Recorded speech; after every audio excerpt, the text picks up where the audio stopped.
Hi everybody.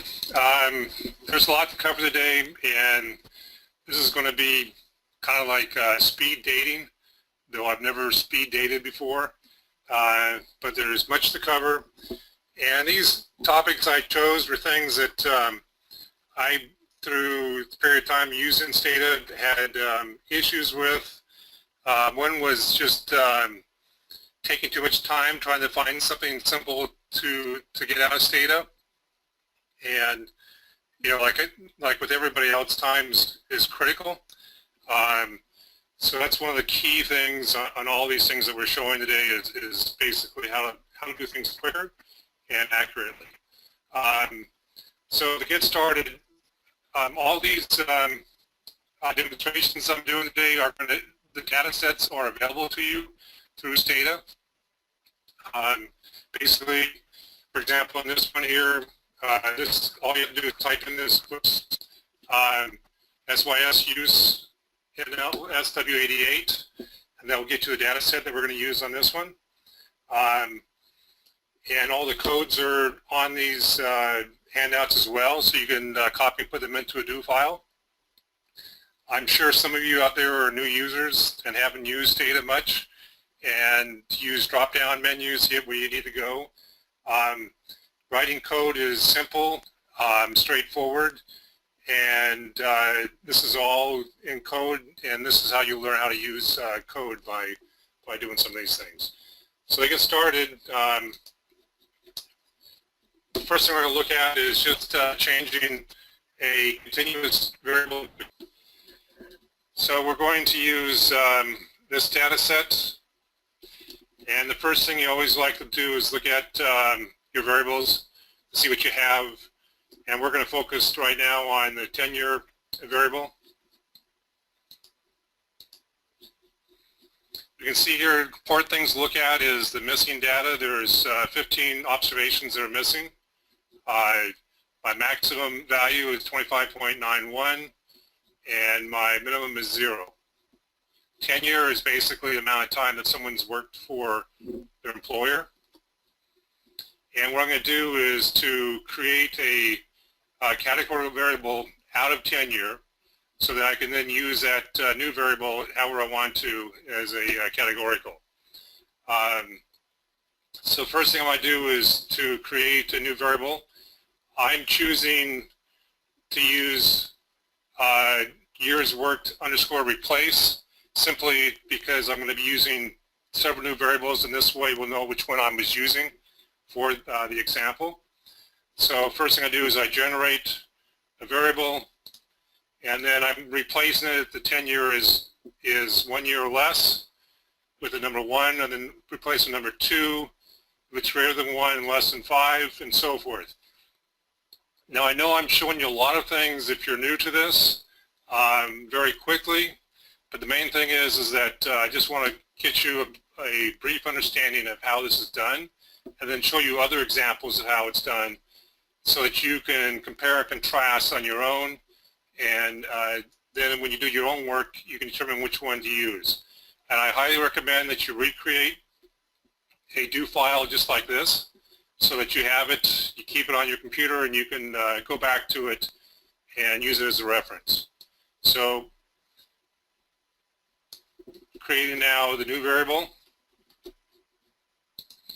and I basically pulled it up using the command code book, and I can see that I don't have any missing variables here. So here what happened was that I didn't include the missing variable or the missing observation. In Stata, missing observation is basically infinity, so it counts it as a real number. So when I do this code, I have to say that tenure is not equal to 0. And now I've made that correction. Now if I look at my data set, this will give me create a table so I can easily look at what I've done. I'll show you and come back.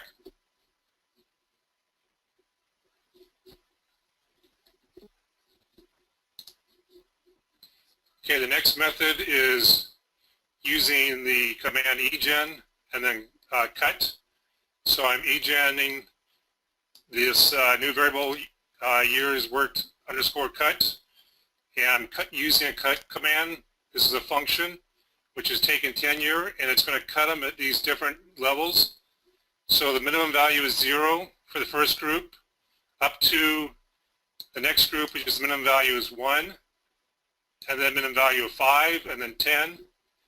So it cuts them all up very quickly. You can see up here I had 7 different lines of code to create. Here I'm just using 1.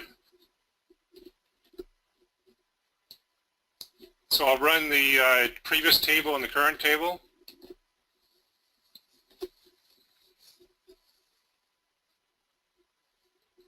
And you can see now that my minimum value here is 1, where previously my maximum value is 1. So I have differences in these tables.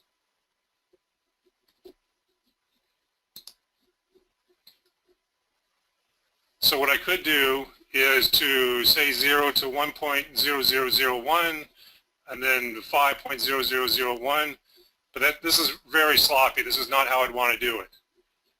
So the best way to do this, if I want to use a maximum value, is I use the recode command. So I'm going to generate years work underscore recode, and then use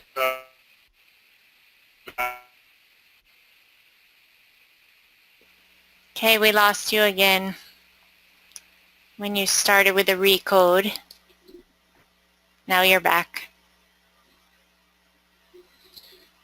So here is now using the recode, and you can see this matches up exactly to what I had when I used the generate replace commands. It's identical. So the main point here is understand the limitations of each method and make sure you choose the one that matches what you're trying to do.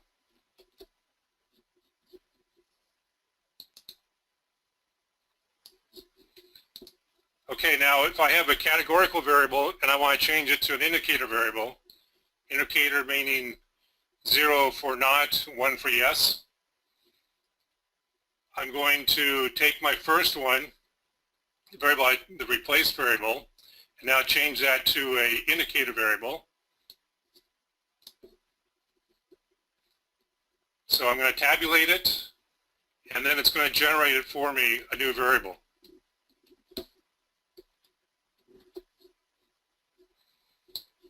So here we are with a new variable. There's actually 5 new variables because there were 5 different categories.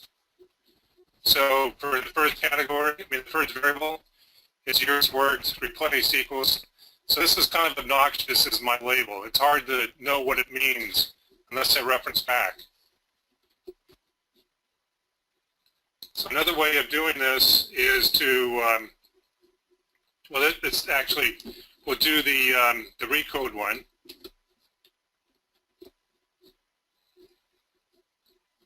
And now it's doing it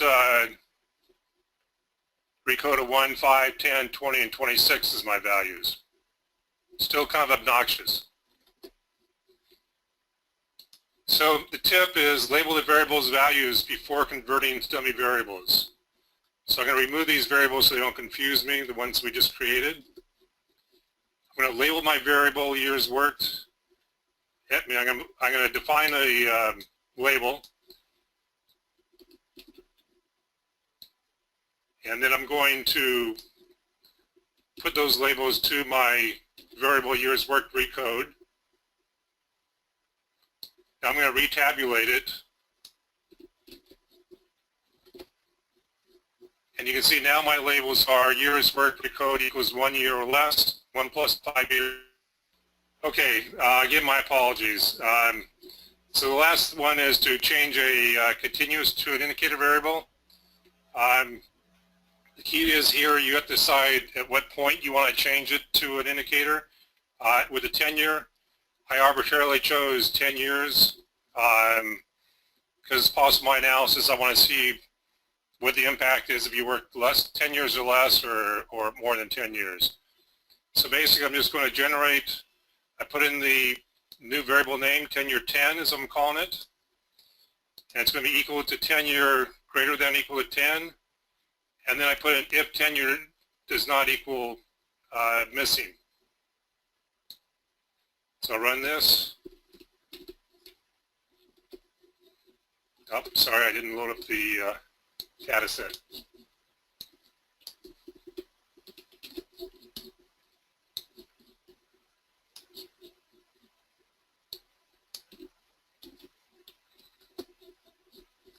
Okay, so I've now created a new variable called tenure 10, where people that worked 10 years and less, there's 1,700 of them.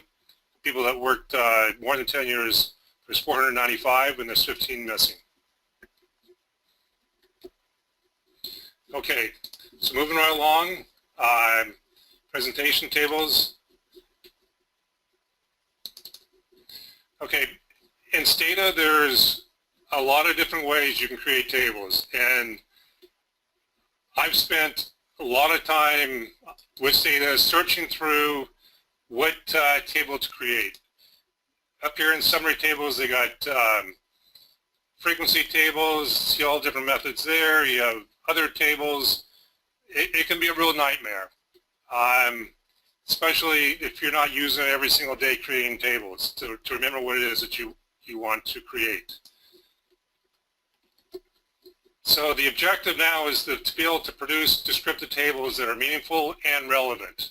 Tables can say a lot about your data to people that are reading reports. So to have the right tables is very, very important. And then the next reason for doing this is, again, to save, spend as least amount of time as possible to create these tables. So this is my suggestion to you, is how to set up a reference guide for yourself. If you're making tables at all, this will come very, very handy. You'll have it for years to come. So we're going to use this data set here, and basically going into what I did on this is I went into the help page for tables, and most help pages have at the bottom examples. And so what I did was I more or less did the exact same examples they have here, and I created new tables. I used a different data set than they did, but I created the same tables. So this is my suggestion, is that you basically create the codes that they have. So here we're going to make a table of birth year, and the default for a table is frequency table. So here's the frequency table by year of birth. And this data set here is for young women between the ages of 14 and 26. This was done in 1968. So this is the frequency of the birth year, excuse me. So my suggestion is you run something like this,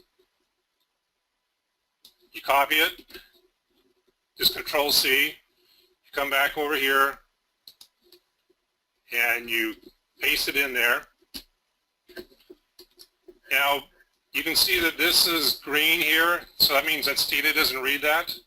Now this Stata would read this if I tried to run the command. So there's no command here, so what I need to do is change it over to text. And the way we do that is we use a / asterisk at the beginning, and then we do the opposite at the end of our text. So we do an asterisk / and so now it's in my do file. So if I need to run tables, I just pull this example up here of tables, and I can see, okay, this command gives me this. Now here's a table that gives me stats. This is going to give me stats for the birth year, but based on these different different variables. So this is on college education, whether they had it or not. 1 was yes, 0 is no. So it means that people born in 1944, 19% have a college degree. This is the mean grade that they had, the amount of years they worked, whether they're a member of the union, and this is the number of people in that group. So again, all I do is just copy, come back over here and paste it, and it's in my table. So what you end up with is a product like this. So now I can see the different types of tables I create and make a few notes of what they are. And I can just go, okay, this is what I want to do with my data set. This is my code that I use. I just put in the variables that I want, and I can recreate these tables.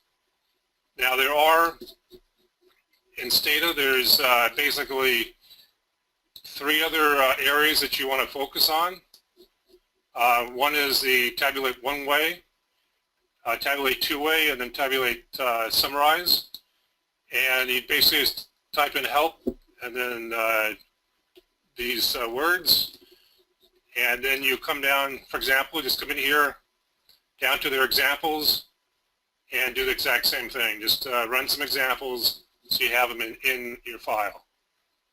So moving right along, next thing I want you to look at is a command that's extremely helpful when you're trying to get to know your data set. This one is this command is collapse. And what it allows you to do is to basically collapse your data into variables that you want to see and get statistical information on that. It's very, very simple. We're going to use this data set here.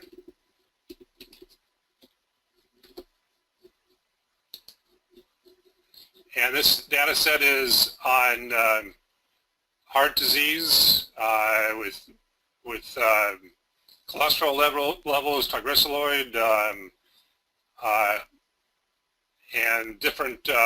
Well, you can see everything here. It's quite extensive. There are 10,351 observations with 58 variables.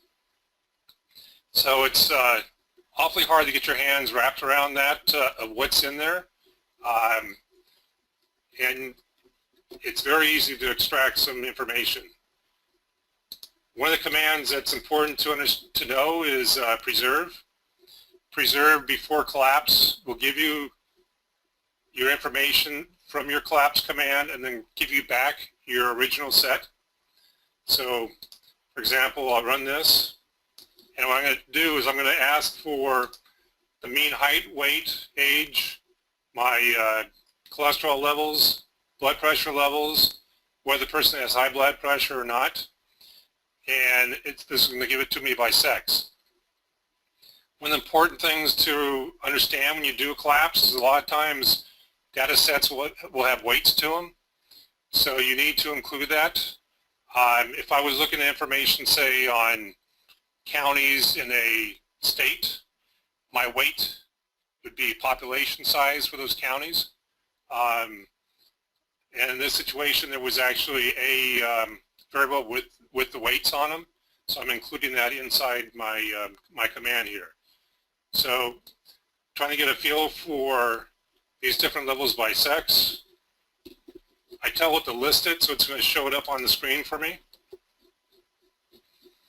And here I see by sex, the weight, the average weight and height, average age, all the way across for this data set.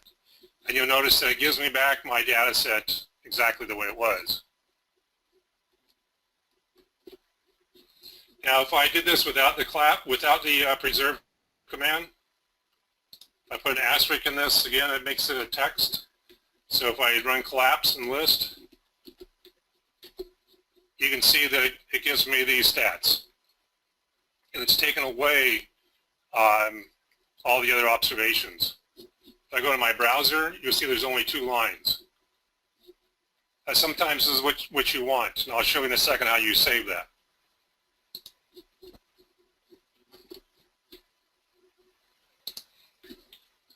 So what I need to do is pull back up my data set. Okay, now I can do this by sex and age group, basically exact same thing. And what I'm going to do is I'm going to save it as a new data set. It's going to store it for me in whatever directory that I'm currently working in.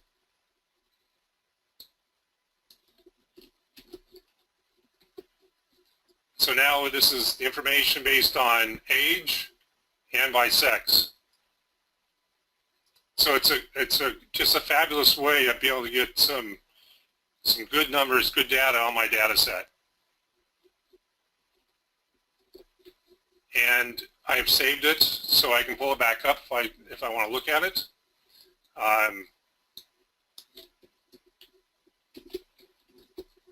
And now here it is. Because what I did was I told it to use that data set and it brought it up for me. So go back to the original data set. I can do this in many different ways. Now I'm going to show you how doing it by including region into it. So now I have the different regions by age and by sex. Again, it's just a fabulous tool.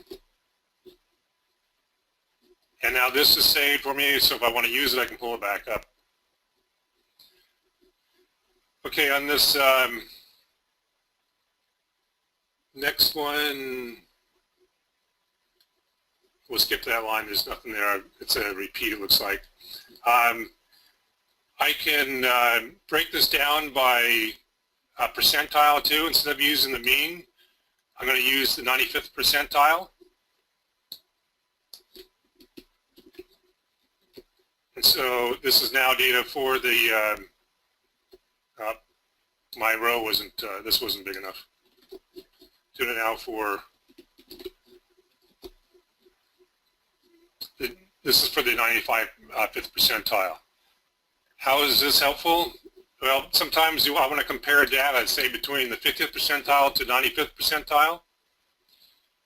One of the keys here is that you have to rename one group's variables. Otherwise, it's going to produce the same names, and Stata won't do that. So now I'm telling it and changing this to med height for the medium level. I can use any name I want to here. However, you cannot start with a number. So I could not put 50 HEI. Stata won't accept that as a variable name, though I could put HEI 50 if I chose to.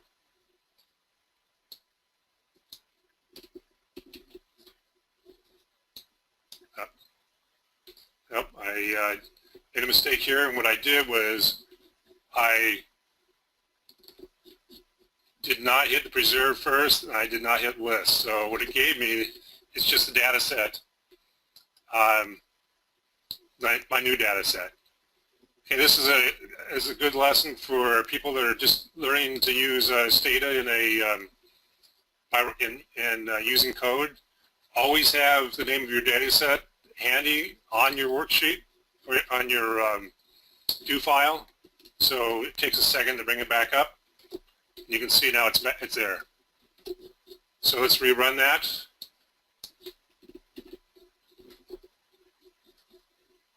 So now it's given me the median and the 95th percentile for each of these. And if you look at blood pressure 122 versus 150 for the 95th, you can see it's significantly higher. The weights are going to be a lot higher, 75 versus 102. This is in kilograms.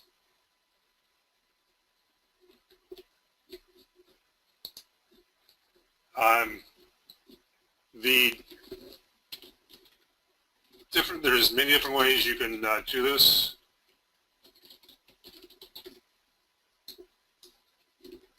So I go to the help file.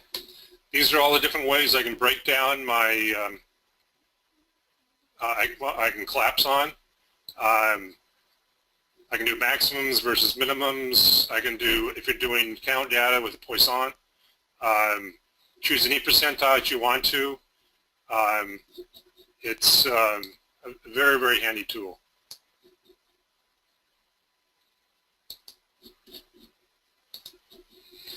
Okay, the next topic, again, we're moving along quickly, is using graphs with macros. In the presentation, I talk about using macros and what they are. Excuse me for going so quickly through this. Get to the point here.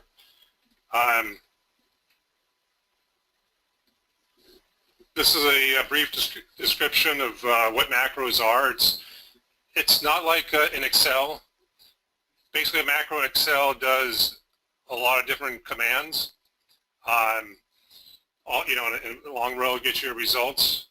A macro in Stata is really just assigning a name to a string of text. And in that string of text, I can have anything that my keyboard produces, anything that Stata reads, whether it's numbers, symbols, letters, spaces, and things to remember is that the maximum length of a macro name is 32 characters. It's an awfully long name. You wouldn't even come close. And the string can be 165,200 characters. So there's no way you're going to get anywhere near that. A macro that long, it'd be a macro string that long would be very difficult to understand. So why use macros in creating graphs? Creating graphs can take a fair amount of work to get what you want. When I do a graph, a lot of times I would go through the commands or the drop-down menu and create my graph and then take that, paste it, and put it into my do file so that I could always reproduce it. With time, as I was creating graphs, I said there has to be a better way for me to reuse graphs that I've used in the past, but just quickly change the variables in it, or change the title, or change the range. And that's what macros are very, very helpful for. So it saves time over the long run. It helps you create professional looking graphs, and it can be a fair amount of code in there. So once you create the macros, you have it. And if you're doing several graphs for a project, you want to try and keep the same sort of theme. So by using the macros, you can basically keep the same theme amongst all the graphs. So let's take a look at that.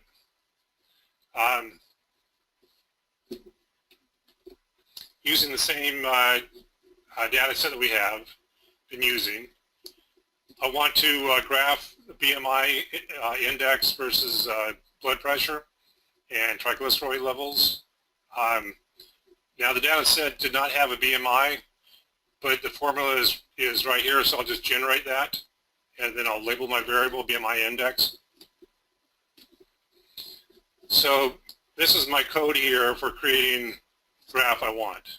There's quite a bit. I'm doing a two-way graph with a linear fit to triglycerides to BMI for the age group number 1.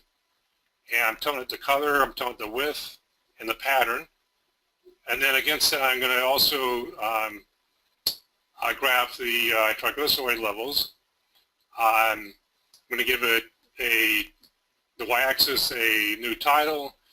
I'm going to give the axis a certain range I want to see. I'm going to change the direction of my labels so that they are horizontal rather than vertical. I'm going to title it cholesterol and triglyceride levels to BMI for age group. I'm telling it what size I want my title to be, and I'm including a legend. I'm going to overwrite the legend by calling it 1 is cholesterol level, 2 is triglyceride level. So if I run all this, it gives me this graph. Okay, now it's pretty straightforward. It may be things I want to do to it. I can change that. But if I'm looking here at creating macros with this, I'm going to break this down.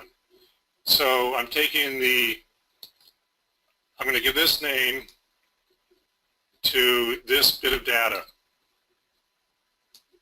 And that was this part right up here, right to there. And I'm leaving this number out because I want to change that to group 2 and then to group 3. Then I'm giving this name here to this data, or this string, which is all this. And I'm doing that basically all the way through. I've created now global macros. A global macro is a macro that will stay in memory. So anytime I run anything with that name in there, it will automatically revert to that global. The way that you tell Stata that you're going to use that global macro, you should put a $sign in front of the name. So now what I've done is using this coding for my global macros to create all this graph. And what I did down here was I just made it out into 2 lines rather than having it in 5 lines. So here's my macro. I'm running this.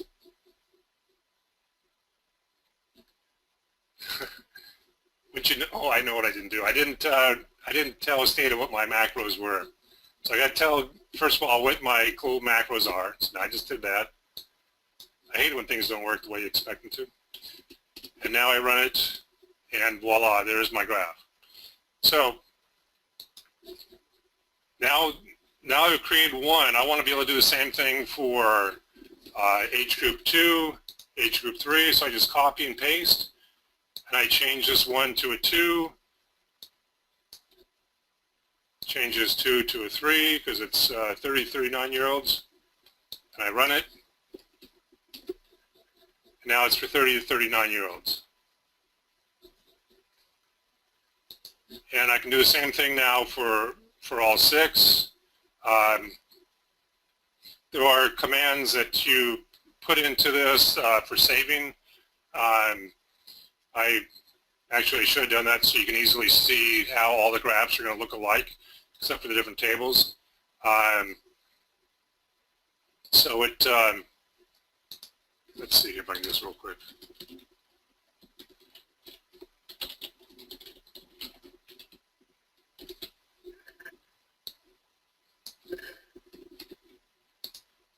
Copy and pasting is very good in Stata. Oh, I know, it's not name, it's naming.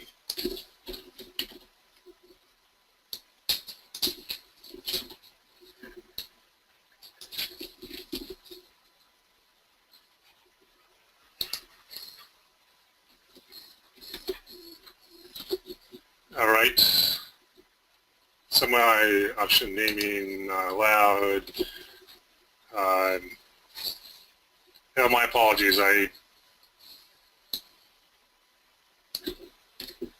Top of my head, I don't remember the exact coding. Nope.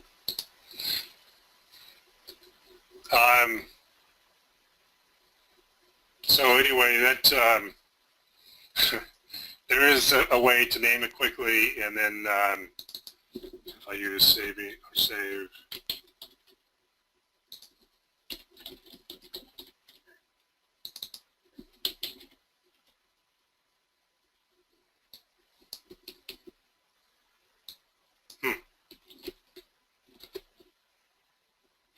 All right. Well, my apologies, but it's if you just go into help graphs, they'll show you right there how to save it. And this is where the reason I don't usually, not all these things come right to me, because I have them on a do file that I basically just copy and paste and make my changes to it. So I don't tend to keep them in my memory.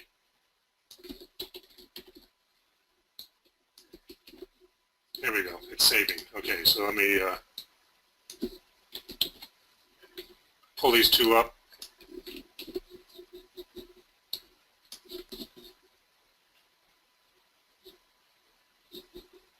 It took it away from me. So there you go on that one. So moving on to presentation tables.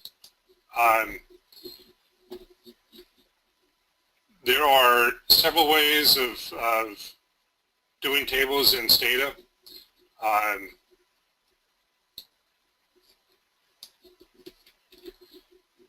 So if I run a table here,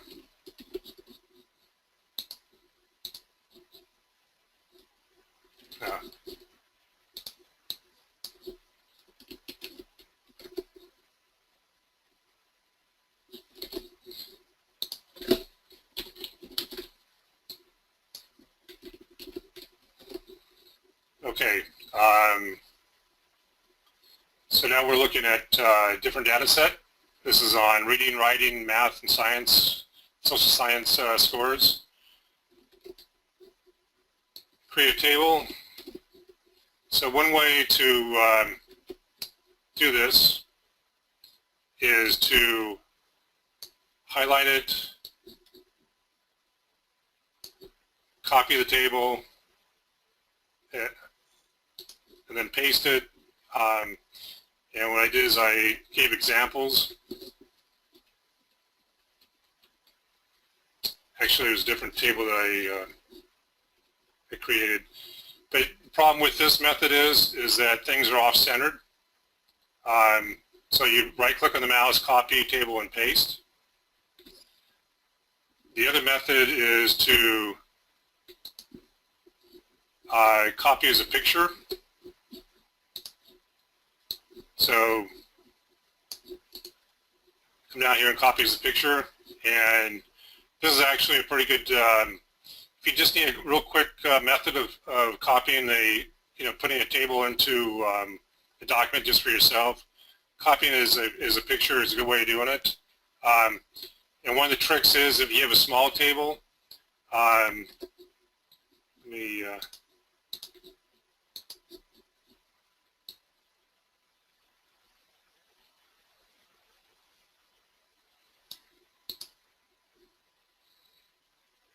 see here.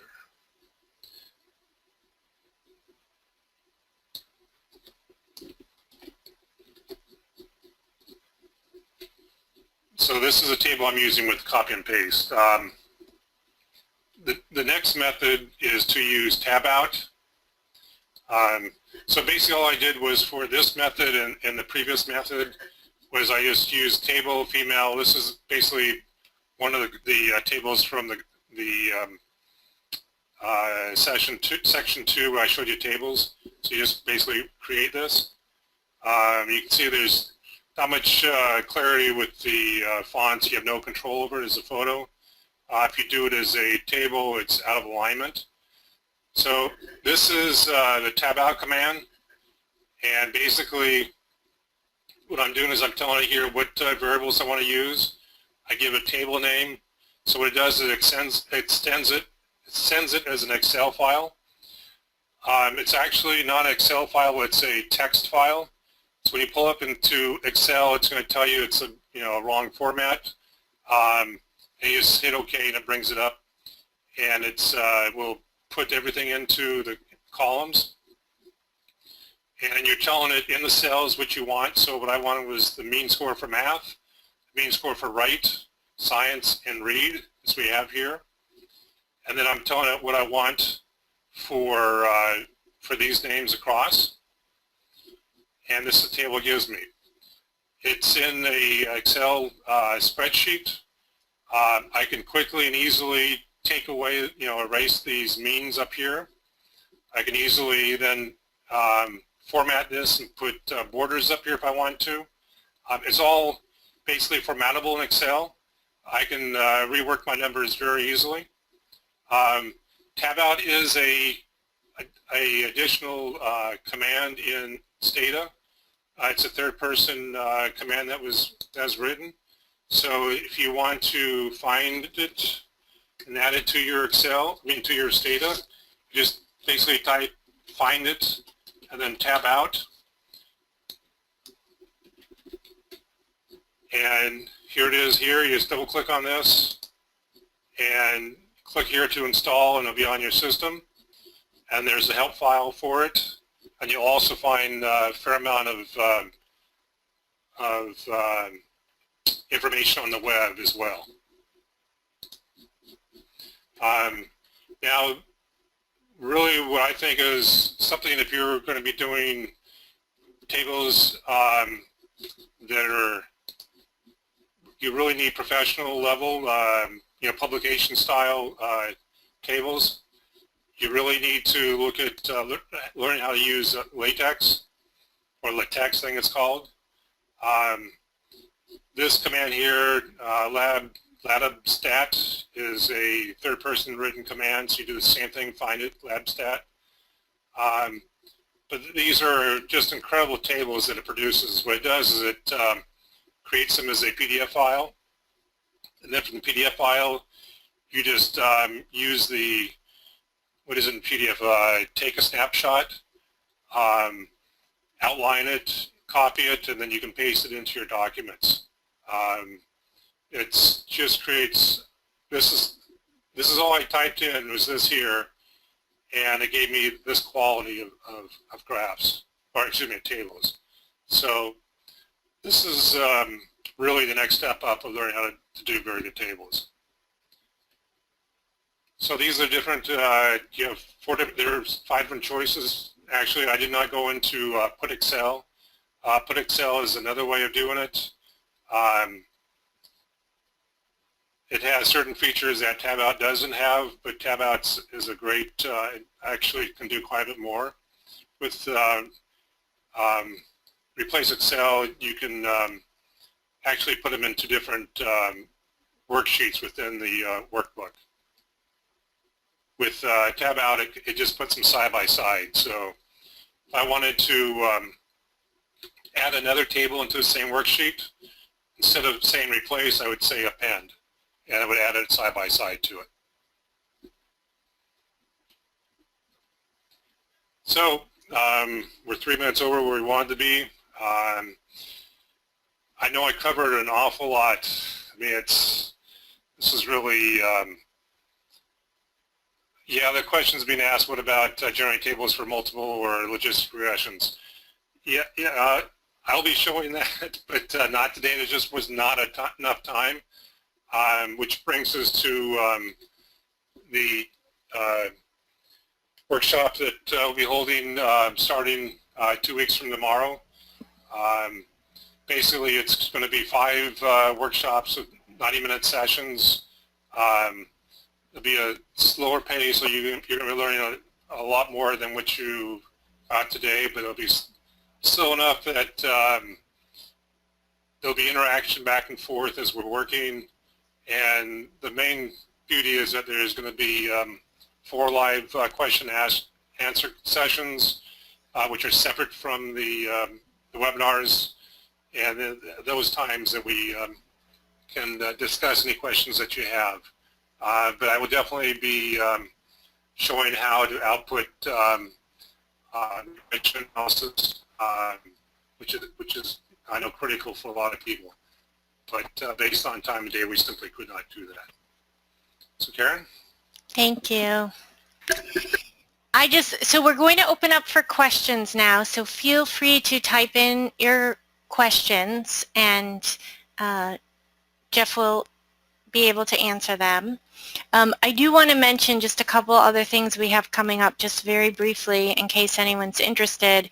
We have a couple more workshops, one on analyzing repeated measures data, that's mainly mixed models, and then one on generalized linear models in R. I realize you are not all R users, but just in case, we have that one as well. Both of those start in September, but more importantly, we have our next free webinar, our next The Craft of Statistical Analysis webinar would be, that one's on random intercept and random slope models, and those are really the building blocks of mixed models. So anybody who is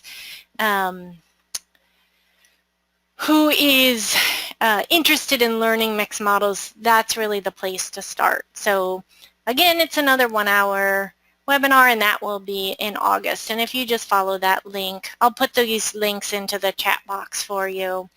But if you want to learn more, that's another free one. And if I can add that the repeated measures course has all the Stata coding for that. Yes. So it's very, very helpful for you. Yes. And let me just answer, Matt asked a question about, Jeff just mentioned workshops or sessions on working in Stata.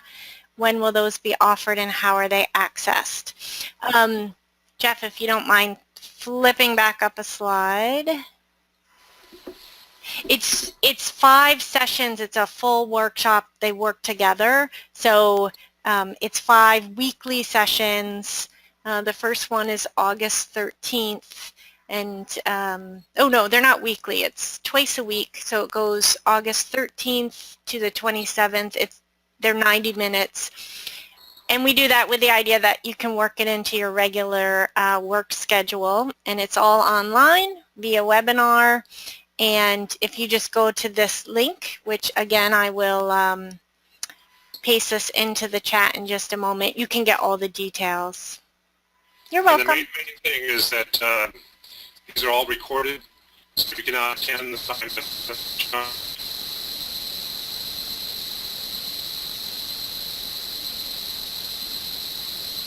Oh, Jeff, we lost you again. It's funny, we never have these audio problems. We never have these audio problems on the workshops. I think it's because we have literally hundreds of people here. So thank you for bearing with us on that.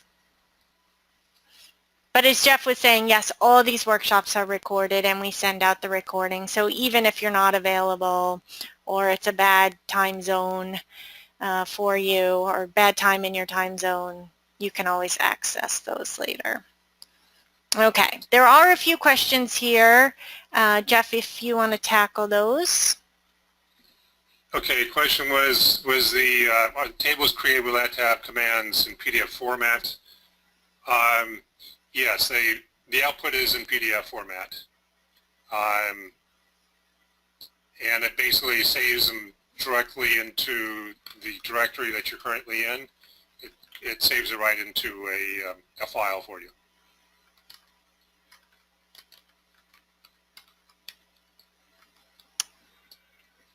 There were a few others up further as well.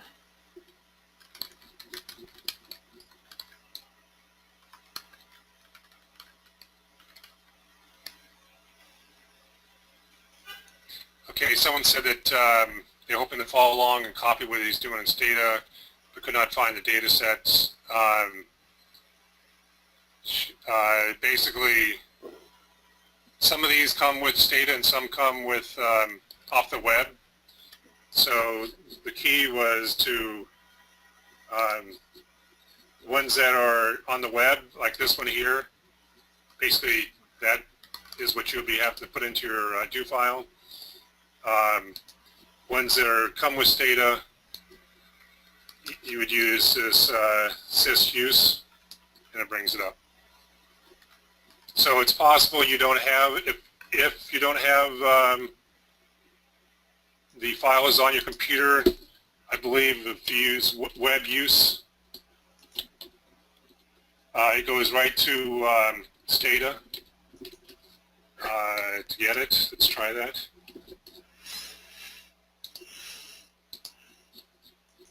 Yeah, that brought that up. So that's how you get that if you don't have them loaded onto your computer.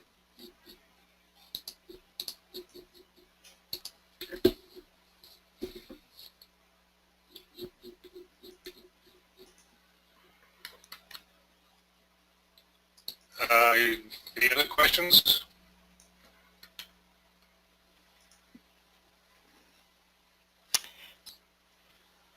There was one about how you were selecting paragraphs. Right.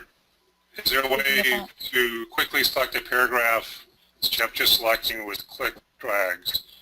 I'm highlighting, clicking, and pasting just like I would in a Microsoft Word document.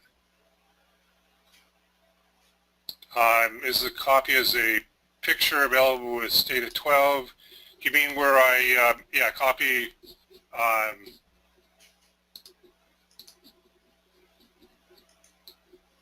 where I do this, copy as picture? Yeah, that's available with Stata 12.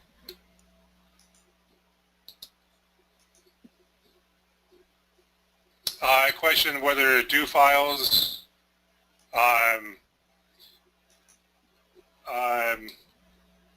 yeah, I'll try to, we'll figure out some way to make those available for you. A lot easier for you to have those rather than having to copy and paste everything onto it. Okay, question is asked, I'm not really sure what preserve is doing. I understand how the command after preserve works, but why are we asking data to be preserved? Preserve basically brings you back to your original data set. Sometimes that's what you want is your original. So for example, if I took away the preserve, just collapsed, for example,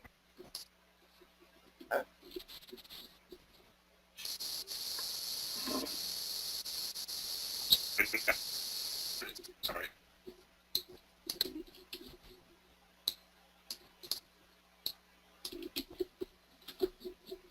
It's just giving me basically my new data set without the other variables. It's reduced it in size.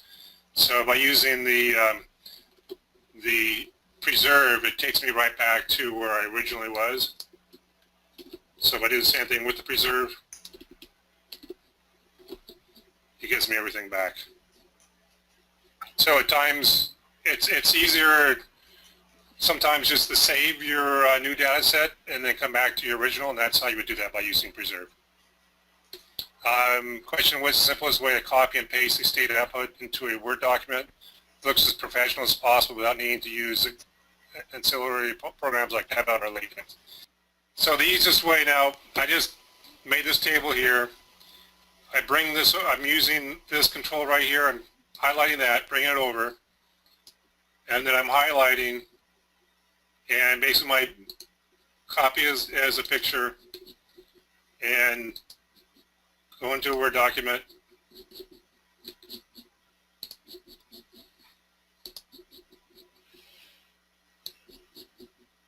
and paste, and now I can create it bigger if I want to. Nice. That's the easiest way. It's real quick and easy.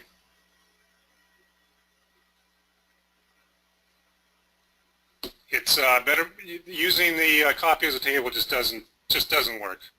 They should just get rid of it. Excellent. Okay, we are officially at 5:02. So thank you, everyone. Thank you for your excellent questions. Thank you for your patience with our audio with such a large group. And thank you very much, Jeff. My pleasure, and you know, it really just was like speed dating. It was fast. I'll take your word for that. I don't know. Anyway, okay, thank you, everyone. Have a good Thanks, evening. everybody.